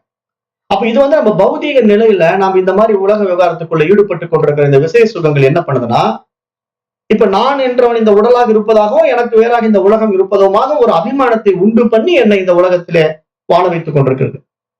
அப்ப இந்த நிலையில எனக்கு எப்பயுமே இருமை நிலை இருந்து கொண்டே இருக்கும். என்னுடைய ஒருமை நிலைக்கு நான் உயரவே முடியாது. அப்ப நம்முடைய ஒருமை நிலை என்பது என்னுடைய தன்னுணர்வு, என்னுடைய உள்ளுணர்வு என்பது இறை உணர்வு என்று நம்ம எப்பொழுது உணர ஆரம்பிக்கிறோமோ அப்போதே நமக்கு மற்றவர்கள் இந்த உலகம் என்று நமக்கு வேறாக உணர முடியாது. எல்லாம் ஒன்றாகிவிடும். அப்ப ஒன்றாகும் போது அந்த நான் என்ற உணர்வு அந்த விழிப்பு நிலையில வரும்போதும் கூட அந்த நிலை என்ன? எல்லாம் என்னுடைய வைபவம், என்னுடைய இயக்கத்தில் இது இருந்திருக்கு, இந்த காரியத்தை இந்த உடலும் மனசும் செய்கின்றது என்று வெளியிருந்து நான் அந்த உணர்வு நிலையில இந்த உடலை பார்த்து கொண்டு காரியங்களை கையாண்டு கொண்டிருப்பேன். அப்ப இந்த உயர் பரிமாண நிலையில இப்ப நான் இந்த உடலும் கிடையாது, மனசும் கிடையாது. அப்ப இந்த உடலும் மனது யாரு? என்னுடைய கருவிகள், என்னுடைய உடல்ல இருக்கிற ஒரு செல்லு. இப்ப நான் சொல்ற அந்த பிளாட்ஃபார்ம் உங்களுக்கு புரியும்னு நினைக்கிறேன்.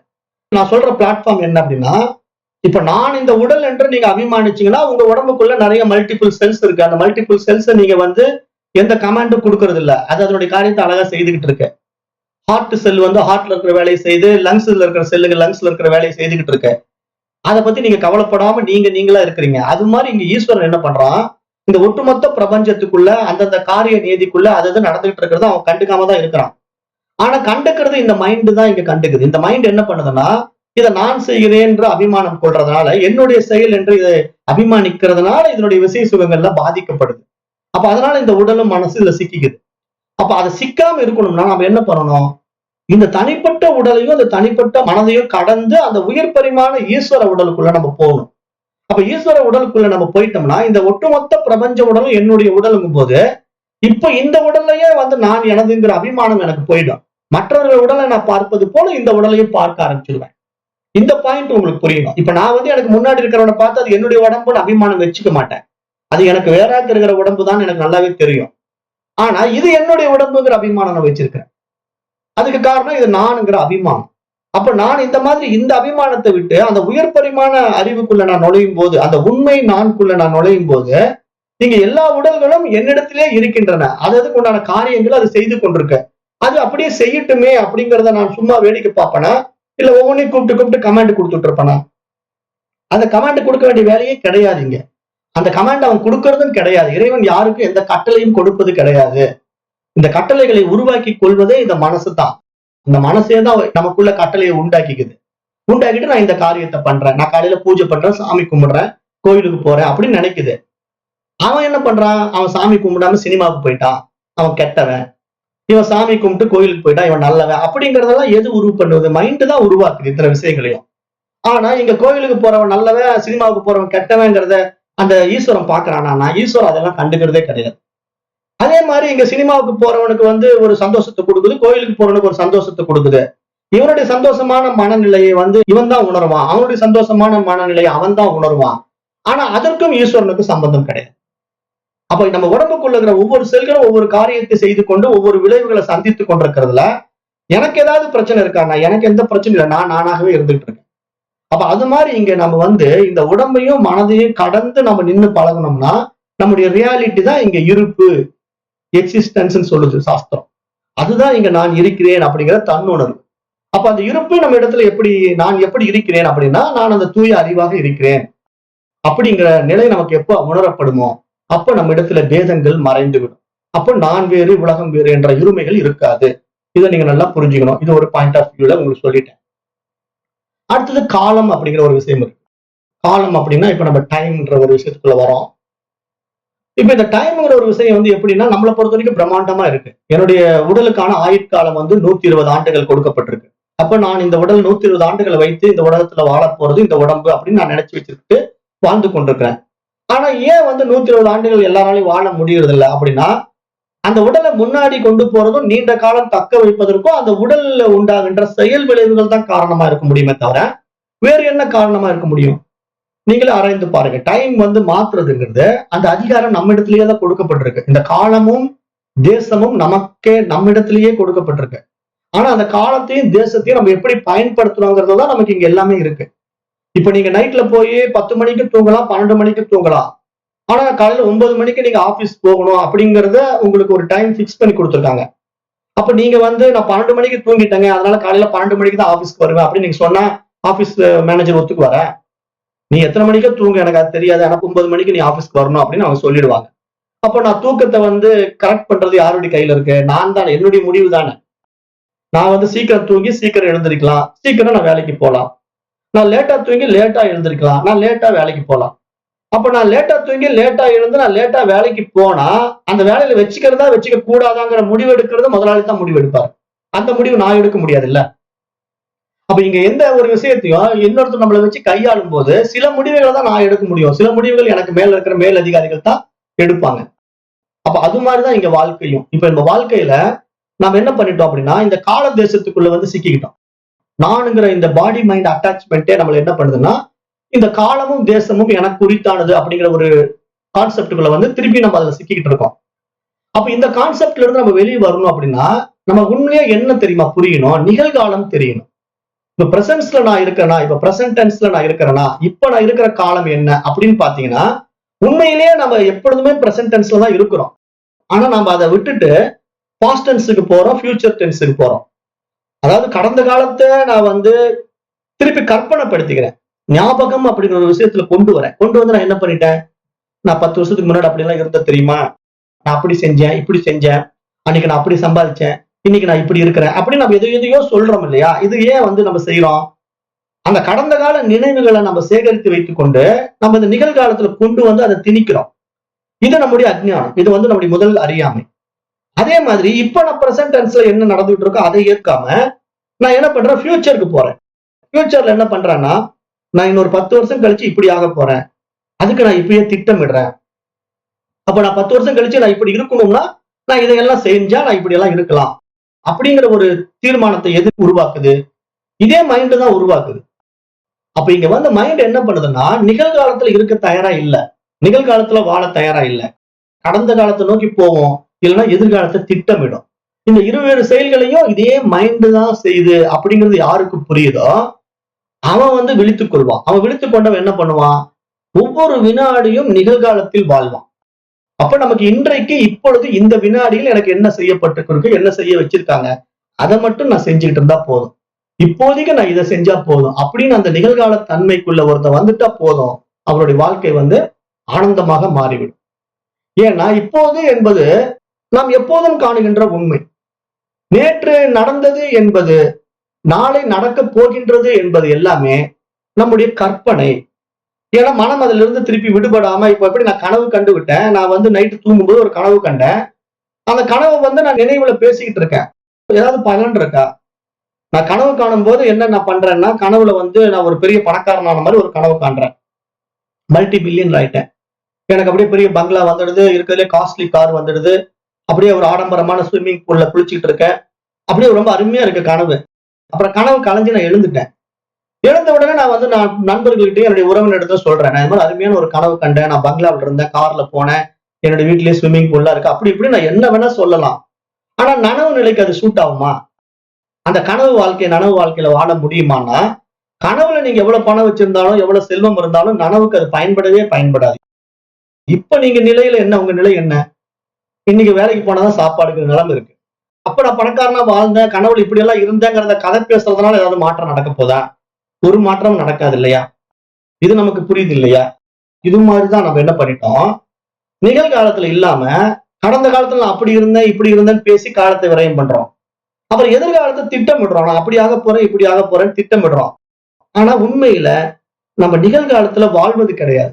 நிகழ்காலத்துல வாழாம இருக்கிற மிகப்பெரிய தவறு தான் நமக்கு என்ன ஆயிடுது, அடுத்தடுத்த நிலைக்கு நம்மளை தவறான வழிகளை கொண்டு போகுது. நம்ம திட்டமிடல் வச்சுக்கிட்டு நம்ம செய்யறதுனால இந்த செயலும் சரியா நடக்க முடியாம போய் எதிர்கால நமக்கு வர வேண்டிய நன்மைகளும் வராம தடுக்கப்படுகிறது அப்படிங்கிற ஒரு ஆழமான உண்மையை நீங்க இங்க புரிஞ்சுக்கணும். அப்ப எப்போதுமே நம்ம நிகழ்வில் தான் இருக்கணும். அது மட்டுமல்ல, நிகழ்காலத்தை விட வேறு ஒரு நிகழ்வை நாம் தேடினாலும் அதை வாழவே முடியாது என்று சாஸ்திரம் சொல்லுது. இப்ப நிகழ்காலத்துல நம்ம வேற ஒரு நிகழ்வை நீங்க தேட முடியாது. எப்படி இப்ப நான் சொல்றேன் அப்படின்னா, இப்ப இந்த செகண்ட் பாருங்க, 10 மணி 48 நிமிடங்கள்ல இப்ப நம்ம பேசிக்கிட்டு இருக்கோம், இந்த சப்ஜெக்ட் நீங்க கேட்டுட்டு இருக்கீங்க. இப்ப இதுதான் நிகழ்வு. இதை தவிர நீங்க வேற என்ன நிகழ்த்த முடியும்? இதை தவிர நீங்க வேற ஏதாவது நிகழ்த்தினீங்கன்னா நீங்க அந்த நிகழ்வுக்குள்ளதான் போக முடியும், இந்த நிகழ்வை விட்டுட முடியும். அவ்வளவுதானே நடக்க போகுது. இப்ப நான் 10 மணி 48 நிமிடத்துல உங்ககிட்ட பேசிட்டு இருக்கிற வேலையை விட்டுட்டு நான் இப்ப சாப்பிட போயிட்டேன்னா, நான் சாப்பிடுற வேலையை தான் செய்யணும், உங்களை நான் கவனிக்க முடியாதுல்ல. அப்ப ஏதேனும் ஒன்றுதானே நான் நிகழ்வு நிகழ்த்த முடியும். நிகழ்வுங்கிறது நிகழ்ந்து கொண்டிருப்பது. அப்ப இந்த வினாடியில நான் இதைத்தான் செய்ய முடியும். இதை தவிர நான் இன்னொன்று செய்ய போறேன்னா எதிர்காலம், அல்லது செய்து விட்டேன்னு சொன்னா அது கடந்த காலம். அப்ப இப்படி 2 காலங்களும் நாம நிகழ்காலத்துல இல்லாம உண்டாக்கி கொண்டிருக்கிறோம் அப்படிங்கிறத நம்ம சிறிது கூட நினைத்து பார்ப்பது கிடையாது அப்படிங்கிறத சாஸ்திரம் இங்க சொல்லுது. அப்ப காலம் என்ற ஒன்றை நாம் சமச்சீராக செல்லும் ஒரு பரிமாணம் என்று நாம் இங்க புரிந்து கொள்ள வேண்டும். அப்ப இதுல நேற்று என்பது ஒரு முன்னால் வைக்கப்பட்ட புள்ளி, இப்பொழுது என்பது நடுவில் வைக்கப்பட்ட புள்ளி, நாளை என்பது அதன் அருகில் வைக்கப்பட்ட புள்ளி. அப்ப இங்க 3 புள்ளிகள் இருக்கு. நம்ம வரிசையா 3 புள்ளி வச்சோம்னா அந்த நேற்றுங்கிற புள்ளி நடந்து முடிந்த விஷயம், இப்ப வச்ச புள்ளி இப்ப நிகழ்ந்த புள்ளி, இன்னொன்னு வைக்க போறேன்னா அது நாளை உருவாக்க வேண்டிய புள்ளி. ஆனா உண்மையில் இப்ப நான் வைக்க வேண்டிய 3 புள்ளியும் அப்பொழுதே காணாம போய்கிட்டே இருக்கு. இப்ப இது உங்களுக்கு புரியுற மாதிரி சொல்றேன். ஒரு ஒயிட் பேப்பர் எடுத்து ஒரு புள்ளி வைக்கிறீங்க, இது பிரசன்ட். அந்த பேனாவை எடுத்து அடுத்து பக்கத்துல ஒரு புள்ளி வைக்கிறேன், அது பிரசன்ட். ஏற்கனவே வச்ச புள்ளி பாஸ்ட், அது முடிஞ்சுது, அந்த புள்ளி வச்சாச்சு முடிஞ்சிருச்சு. இப்ப நான் வச்சிட்டு இருக்கிற புள்ளி தான் பிரசன்ட். ஆனா இப்ப நான் பேனாவை திருப்பி எடுத்து இன்னொரு புள்ளி வைக்கலாம்னு நினைக்கிறேன், அது ஃபியூச்சர். இன்னும் நான் வைக்கவே ஆரம்பிக்கல. அப்ப நீங்க என்ன புரிஞ்சுக்கணும், ஒண்ணு வைத்து விட்டா அது முடிஞ்சிடுச்சு, வைத்து கொண்டிருக்கின்றது நிகழ்வு, வைக்க போறேன் என்பது எதிர்பார்ப்பு. அப்ப இங்க எதிர்பார்ப்பும் முடிந்தும் நீங்க உண்மையில நமக்கு பயன்படாது. இப்ப நான் வைக்கிற புள்ளி மட்டும்தான் எனக்கு பயன்பாட்டில் இருக்கும். அப்ப அதை நீங்க இங்க நல்லா புரிஞ்சுக்கிட்டீங்கன்னா, இங்க கடந்த புள்ளி இனிமேல் வரப்போகின்ற புள்ளி என்று ஒன்று கிடையாது. அப்பொழுதே வைத்துக் கொண்டிருக்கின்ற ஒரு புள்ளி மட்டும்தான் அந்த நிகழ்வை உண்டாக்குகின்ற புள்ளி. அந்த புள்ளியை தான் நம்ம பிடிச்சுக்கணும். அப்ப நம்ம ஒவ்வொரு வினாடியும் இந்த கால இடைவெளியை நம்ம அப்படியே குறைத்து கொண்டே பார்த்தோம்னா இதுக்கு முந்தையது, இப்போதையது, பிந்தையது அப்படிங்கிற எதுவுமே இங்க இல்ல. எல்லாம் இப்போதையது.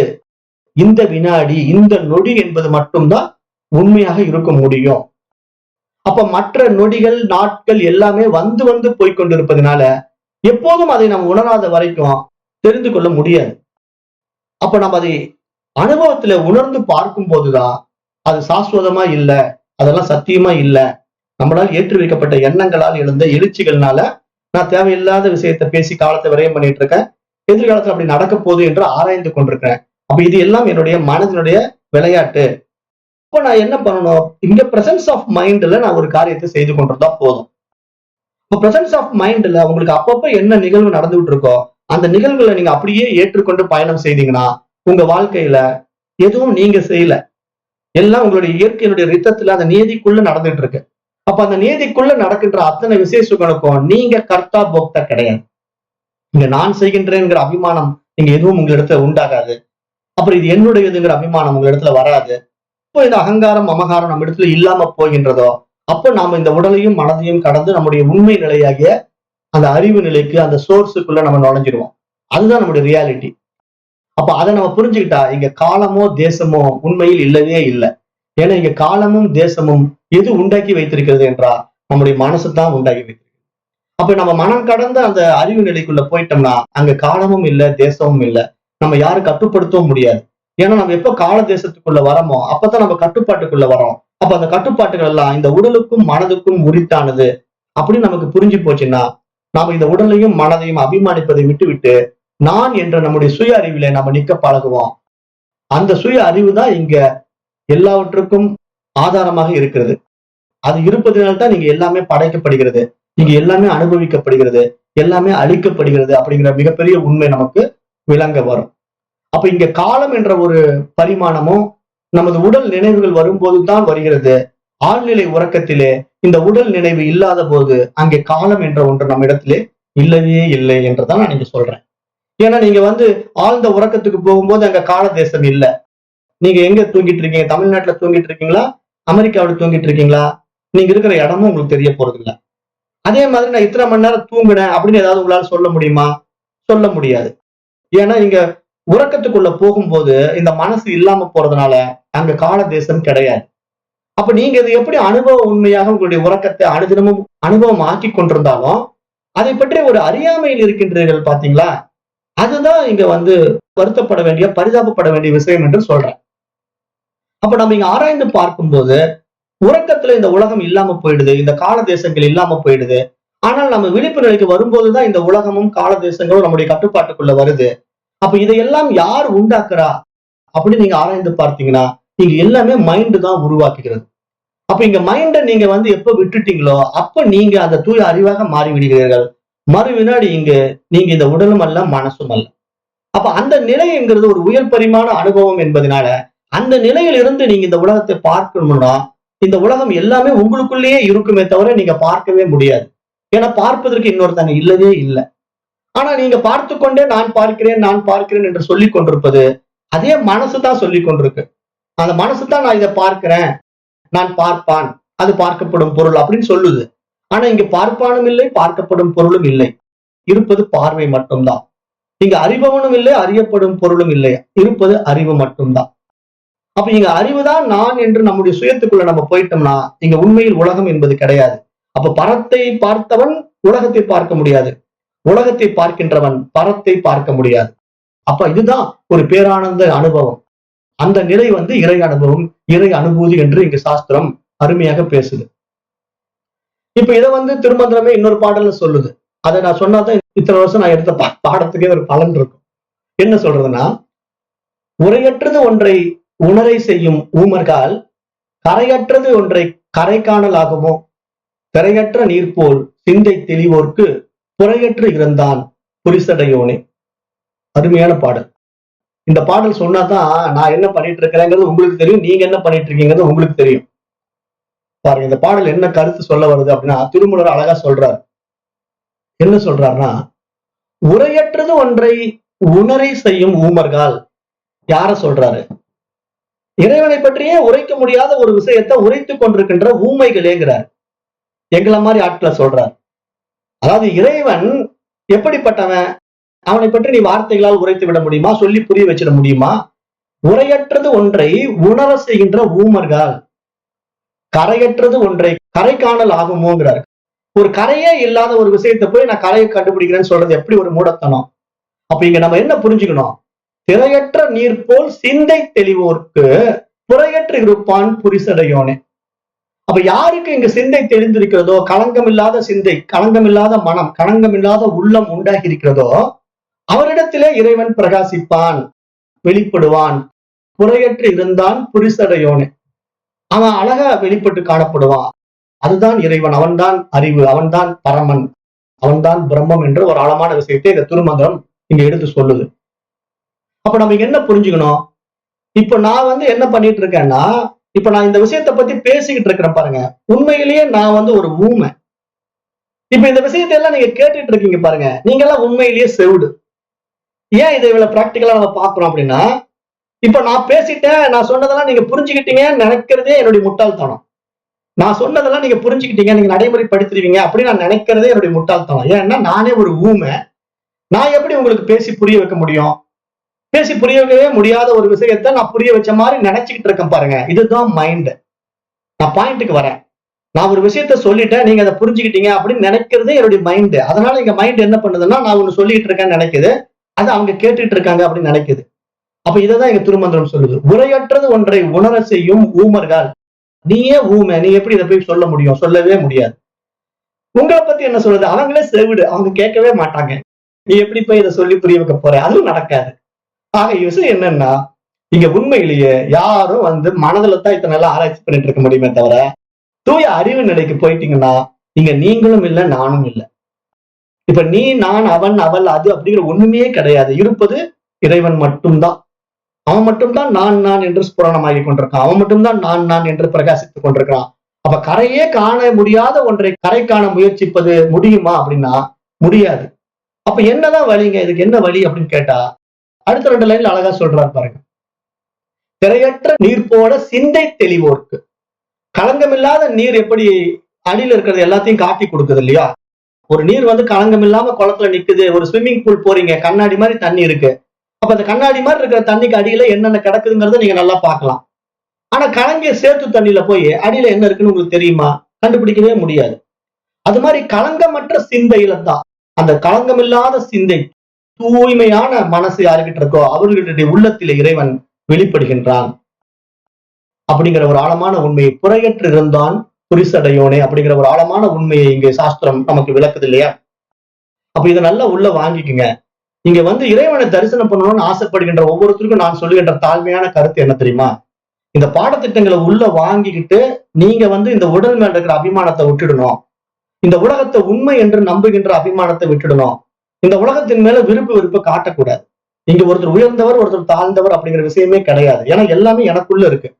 என்னுடைய உடல் உறுப்புகள்ல எனக்கு இந்த கை பிடிச்சிருக்கு, அந்த கை பிடிக்கலங்கிறது எனக்கே நான் ஒரு முட்டாள்தனமான காரியமா படும். என்னுடைய உடல் உறுப்புகள்ல நான் இந்த உறுப்பு உயர்ந்தது, இந்த உறுப்பு தாழ்ந்ததுன்னு சொன்னா என்ன பாக்குறவன் என்ன நினைப்பான்? நான் உங்ககிட்ட சொல்றேன், சார் எனக்கு ரைட் ஹேண்டு நல்ல ரைட் ஹேண்டுங்க, எனக்கு லெஃப்ட் ஹேண்டு கெட்ட லெஃப்ட் ஹேண்டுங்கன்னு சொன்னா நீங்க என்ன நினைப்பீங்க? ஏதோ மரக்கண்டிச்சு போட்டிருக்கு, நல்லா தான் இருந்தான், நேத்து வரைக்கும் நல்லா இருந்தான், இன்னைக்கு காலையில பார்த்தா வலது கை நல்லா இருக்குங்கிறான், இடது கை சரியில்லைங்கிறான், அல்லது வலது கை எனக்கு பிடிச்சிருக்குங்கிறான், இடது கையை பிடிக்கலங்கிறான். அப்ப இவன் முட்டாளதான் இருப்பான்னு நீங்க முடிவு பண்ற மாதிரி தான் இங்க நாம இருக்கிறோம். இப்ப நம்ம என்ன பண்றோம்? இவ்வளவு பெரிய உயரிய பரிமாணத்துக்குள்ள விஷயங்களை உள்ள வாங்கி, இவ்வளவு பெரிய ஒரு ஆத்ம ஞானத்தை நமக்குள்ள கொண்டு கொடுத்திருக்கிற ஒரு அறிவு நமக்குள்ள இருந்து பிரகாசிக்கிறதுக்கு தடையாக நம்ம மீண்டும் என்ன செய்து கொண்டிருக்கோம்? இந்த உலகத்தை விருப்பு வெறுப்புல பாக்குறோம். உயர்ந்தது தாழ்ந்தது என்று பிரிக்கிறோம். அந்த பிரிவினைகள், அந்த இருமைகள் இருக்கின்ற வரைக்கும் இறை அனுபவம் உண்டாகாது. அப்ப அந்த இறை அனுபவம் உண்டாகணும்னா அங்க இருமைகளற்ற நிலையில் உள்ளம் இருக்க வேண்டும். அந்த இறைவன் இயக்க அறிவா இருக்கிறதுனால, அவன் ஒருவனே இருப்பதினால, எல்லாம் அவனாகவே இருப்பதினால, அவனே நான்கிற அனுபவத்துக்குள்ள நீங்க போனா மட்டும்தான் அதை அனுபவமாக்க முடியுமே தவிர வேற எந்த பாயிண்ட் ஆஃப் வியூல நீங்க இறைவன் அனுபவமாக்கவே முடியாது. இன்னொன்னு இருக்குன்னு நீங்க தேடிக்கிட்டு இருக்கிற வரைக்கும் நீங்க இறைவன் அனுபவமாக்கவே முடியாது. இங்க நான் ஒருத்தர் இருக்கிறேன், நான் இறைவனை வணங்குறேன், நான் ஒருத்தர் இருக்கிற இறைவனை தேடுறேன் அப்படின்னு நீங்க ஆராய்ந்து கொண்டிருக்கிற வரைக்கும் உங்களுக்கு இறை அனுபவம் உண்டாக. அந்த இறைவனே நான் தான் அப்படிங்கிறது எப்படின்னா, நானுங்கிற ஈகோவை இந்த மைண்ட் விட்டா மட்டும்தான் நடக்கும். ஏன்னா இந்த மைண்ட் இந்த அபிமானத்துலதான் இதெல்லாம் செய்ய பார்க்குது. அப்ப அதைத்தான் இங்க மகான்கள் நமக்கு சுட்டி காட்டுறாங்க. இந்த மாதிரி பாடத்திட்டங்களை எடுத்து சொல்றவங்களை கூட ஊமைன்னு தான் சொல்றாங்க. நீ என்னதான் கத்துன்னு கத்துனாலும் உன்னுடைய பேச்சு அவங்களுக்கு காதுல கேட்காதுப்பா. அவன் முடிவு செய்யணும். அந்த உள்ளம் யாருக்கு இருக்கோ, தெளிவு இருக்கோ, அவங்க கிட்டதான் அவன் வெளிப்படுவான். அப்ப அதை நல்லா இங்க புரிஞ்சுக்கணும். அப்ப இங்க இருமைகள் இல்லாம வாழ பாருங்க. இங்க இருப்பதெல்லாம் இறைவன் என்பதனால, நானும் இறைவனுக்கு வேறாக இல்லை என்பதனால, இங்க எல்லாமே என்னுடைய வைபவத்தினால பிரகாசித்துக் கொண்டிருக்கிறதுங்கிற அந்த பேரறிவு பரிமாணத்துக்குள்ள போய் நீங்க அந்த இறை நிலையில இந்த உலகத்தை பார்த்தீங்கன்னா, இங்க இருமைகள் இருக்காது. இல்லைன்னா இங்க இருமைகள் இருந்து கொண்டே இருக்கும். ஒரு நாளும் இறை தரிசனம் ஆகாது அப்படிங்கிற ஒரு ஆழமான உண்மையை கூறி, எல்லாம் அறியும் அறிவாக ஒன்றே ஒன்று இருக்கிறது. அதுவே இறை அறிவு, இறைவன் என்று கூறி, இந்த நல்வாய்ப்பை கொடுத்த உங்கள் அனைவருக்கும் நன்றி கூறி இந்த வகுப்பை நான் நிறைவு செய்கின்றேன். நன்றி. ஓம் தத் சத்.